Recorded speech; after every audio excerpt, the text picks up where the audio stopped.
Заканчивая сегодня урок автовождения, я обнаружил некоторые изменения в своем автомобиле.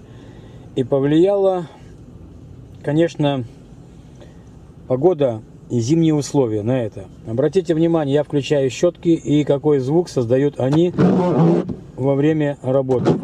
А ведь такого в этих щетках не было.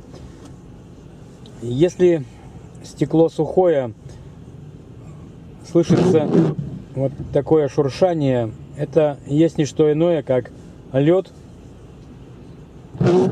повредил резинки, и они стали работать плохо, а значит требуют замены. Будьте внимательны, берегите щетки своего автомобиля, не включайте их, когда стекло замерзшее, когда на нем лед.